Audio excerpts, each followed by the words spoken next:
Baik, dan kami telah terhubung melalui sambungan telepon bersama dengan Sekjen PBSI Ahmad Budiarto. Selamat siang Pak Budi. Ini Anda sempat agak berbunga-bunga begitu ya ketika akhirnya Kemenko Polhukam memfasilitasi pertemuan antara Jarum Foundation dengan KPAI. Namun dengan keputusan ini, bagaimana sebenarnya respon PBSI menanggapi keputusan ini, Pak? Ya, saya kira Mas Zaki selamat siang dan selamat siang buat para pemirsa semuanya. Sebetulnya dengan keputusan ini sangat disayangkan oleh PBSI, karena seperti tadi juga disampaikan oleh Mbak Susi, ini akan cukup menghambat ya proses regenerasi yang ada di Indonesia. Karena sebetulnya penyelenggaraan audisi oleh PB Jarum ini bukan hanya masalah rekrutmennya saja, tapi ini adalah ada multi efek lain yang akan terpengaruh juga terkait dengan pengembangan bulu tangkis di Indonesia. Dan inilah yang makanya kita tetap berharap PB Jarum masih tetap konsisten untuk berkontribusi terhadap pengembangan bulu tangkis Indonesia. Caranya mungkin kemarin proses mediasinya apakah cukup alot begitu, Pak? Ya, saya lihat memang satu sisi KPAI dan juga Kementerian PMK ya kalau tidak salah itu memang tetap konsis dengan ini, dengan ketentuan hukum bahwa ini dianggap sebagai promosi dari rokok. Padahal kalau di mata PBSI, PB Jarum ini kan udah 50 tahun ya dia berdiri. Dan sistem audisi ini juga sudah berjalan, sudah lebih dari 5 tahun mereka berjalan. Dan selama ini sih dari kita merasanya ini satu hal yang positif dan kontributif terhadap perkembangan bulu tangkis Indonesia. Ya. Baik, nah banyak nama-nama besar begitu ya lulusan dari PB Jarum ini, ada Kevin Sanjaya begitu, Muhammad Ahsan, kemudian ada Tontowi Ahmad. Dengan hasil seperti ini, apakah PBSI akan berjuang misalnya untuk mempertahankan ini atau akan mencari cara-cara lain untuk menjaring calon-calon atlet bulu tangkis berprestasi? Pak Budi. Ya, tidak gampang ya, tidak gampang. Sekarang kita kan tahu kemampuan pemerintah juga seperti apa, dalam ini Kemenpora. Sisi lain ini adalah memang peran swasta sangat dibutuhkan. Ya, dan sampai sekarang ini kalau kita mau lihat sejarah, salah satu yang konsisten dalam pembinaan bulu tangkis ya dari PB Jarum ini, ya, dan dengan kontribusinya. Jadi tidak gampang seperti kalau kita mencari donatur gitu. Ini satu hal yang ya, Pak, ya? Tidak segampang itu. Demikian juga PB Jarum ini kan sudah punya satu sistem atau metode pembinaan yang cukup komprehensif ya. Dan hasilnya pun juga sudah terbukti.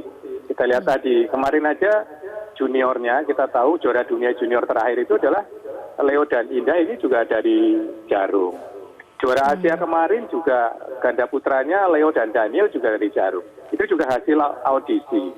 Ganda campurannya juga hasil audisi. Nah sekarang kita kalau ini program sudah positif baik ini kita dihentikan oleh PB Jarum, saya nggak tahu nanti ke depannya apakah perkembangan masih seperti ini atau tidak. Efeknya mungkin akan bisa kita rasakan 4-5 tahun ke depan ini nantinya. Baik, artinya Anda masih mengharapkan ada lagi mediasi begitu ya Pak ya, agar tidak dihentikannya begitu audisi untuk calon atlet dari PB Jarum ini, begitu ya Pak Budi ya?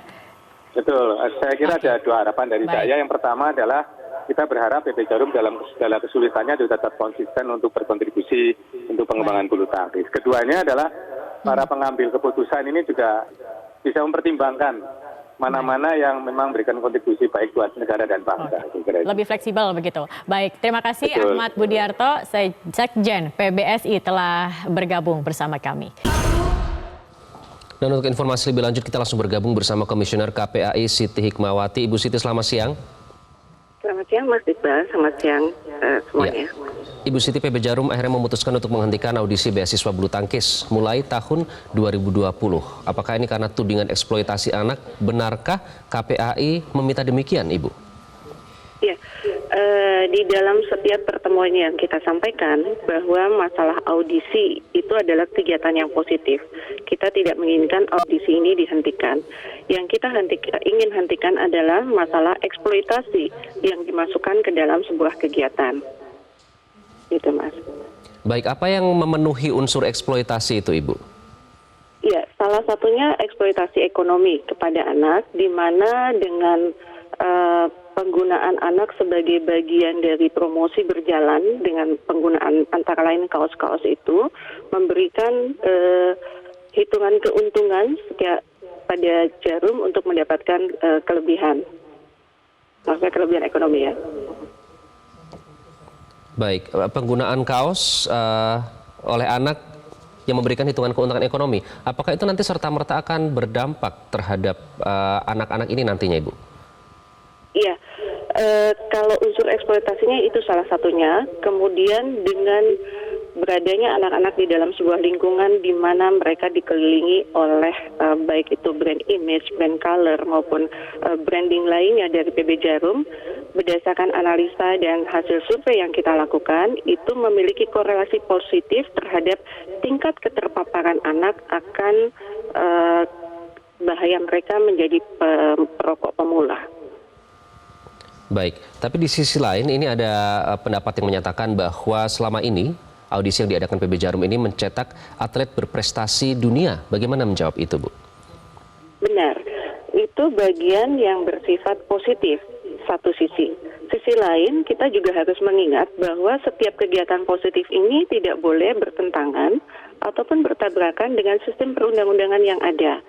Sampai dengan kemarin kami juga difasilitasi oleh Kemenpora untuk melakukan pertemuan. Kita sudah mencoba mencari format solusi yang terbaik. Jadi salah satunya dari hasil pertemuan itu adalah dengan tetap dilaksanakannya kegiatan audisi seperti sekarang di Purwokerto, tetapi dengan menggunakan format baru. Tentu format ini berbeda dengan pelaksanaan audisi pada saat kita pada saat dilakukan di Kota Bandung. Gitu. Baik, jadi masih dicari solusi ya, Bu. Terima kasih Ibu Siti Hikmawati, Komisioner KPAI sudah bergabung dengan Metro Siang. Dan untuk pemaparan selengkapnya terkait dengan PB Jarum yang memutuskan untuk menghentikan audisi umum beasiswa bulu tangkis yang selama ini menghasilkan pemain kelas dunia. Penghentian ini imbas dari tudingan eksploitasi anak oleh KPAI. Netizen pun marah dan mengkritik langkah KPAI ini. Zakia Arfan akan membahasnya dalam hashtag Siang. Silakan, Zakia. Iya, Iqbal, tentunya juga yang jadi pertanyaan, ini sudah 50 tahun berjalan begitu ya, kurang lebih. Mengapa baru sekarang akhirnya KPAI bersuara dan juga meminta untuk ini dihentikan gitu. Kita akan lihat seperti apa reaksi dari para warganet atau netizen menanggapi dengan hal tersebut. Kita akan lihat yang pertama ini dari kami ambil dari Twitter PB Jarum atau @pbjarum yang mengatakan bahwa ini atau tahun 2019 adalah tahun terakhir audisi umum Jarum pamit. Dan ini dikatakan saat press conference audisi umum beasiswa bulu tangkis 2019 di Kota Purwokerto dihadiri oleh para legenda bulu tangkis. Ini juga tentunya mengundang keprihatinan. Tadi juga saya sempat berbincang dengan Sekjen PBSI karena memang dari PB Jarum ini sudah mencetak nama-nama pebulu tangkis dan juga yang sudah berprestasi di tingkat dunia. Kita lihat selanjutnya ini dari Yayasan Lentera Anak. Hai sahabat, katanya KPAI tidak ingin hentikan audisi tetapi meminta Jarum untuk tidak menyertakan identitas atau brand image yang terafiliasi perusahaan rokok pada kaos ya atau kaos yang dipakai anak saat audisi sehingga tidak terjadi eksploitasi ekonomi terhadap anak. Tadi juga sudah dijelaskan bahwa eksploitasi ekonomi ini juga salah satu hal yang menjadi concern dari KPAI. Dan kita akan melihat juga ini ada Twitter selanjutnya dari netizen yang mengatakan terlepas dari kritik KPAI disadari atau tidak yang patut disyukuri mereka-mereka ini telah berhasil mengharumkan bangsa mulai dari Lim Swee King, ini merupakan salah satu pebulu tangkis pertama yang dilatih begitu atau dibina oleh PB Jarum. Kemudian ada nama Liliana Natsir, Tantowi Ahmad, dan juga Kevin Sanjaya sampai M. Ahsan. Dan semoga perjalanan emas bulu tangkis Indonesia tidak berhenti sampai di sini. Kita lihat selanjutnya ini ada sebuah grafis dari PB Jarum.org. Ini kurang lebih kalau kita lihat menggambarkan bagaimana perjalanan dari PB Jarum selama 50 tahun ini.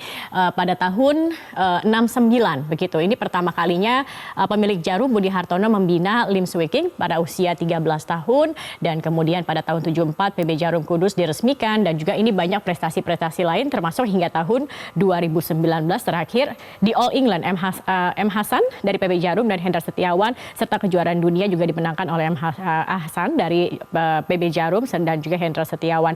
Dan juga di sini dikatakan sudah ada 11 atlet dari PB Jarum yang mempersembahkan medali Olimpiade untuk Indonesia.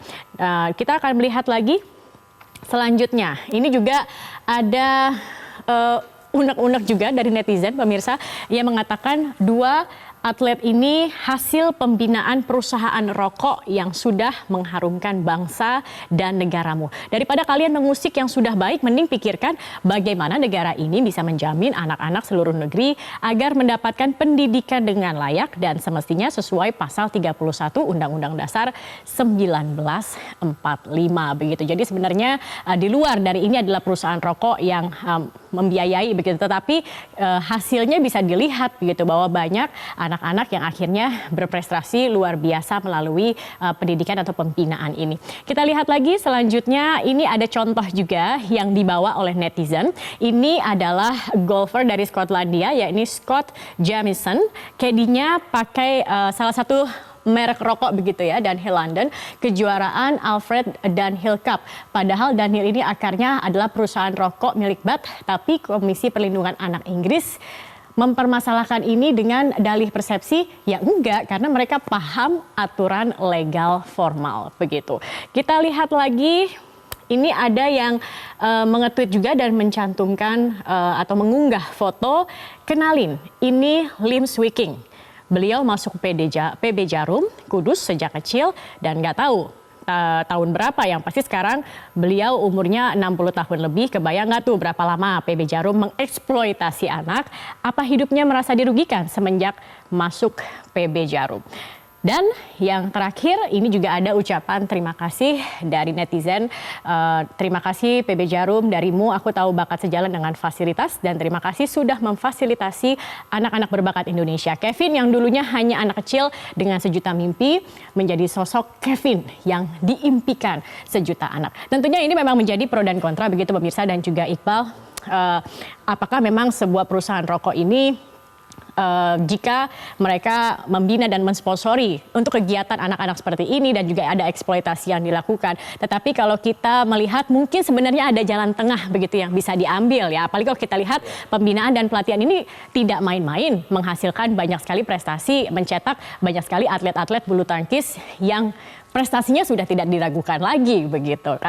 Kita tidak tahu apakah audisi kemarin sudah harga mati atau ada audisi-audisi lain yang masih bisa dilakukan begitu ya. Katanya sih masih bisa didiskusikan lagi, Zakia. Nanti kita akan lihat ya, karena atlet senior pun sampai sekarang masih mau membimbing mereka dalam wadah ini begitu. Zakia, terima kasih atas pemaparannya. Terima kasih.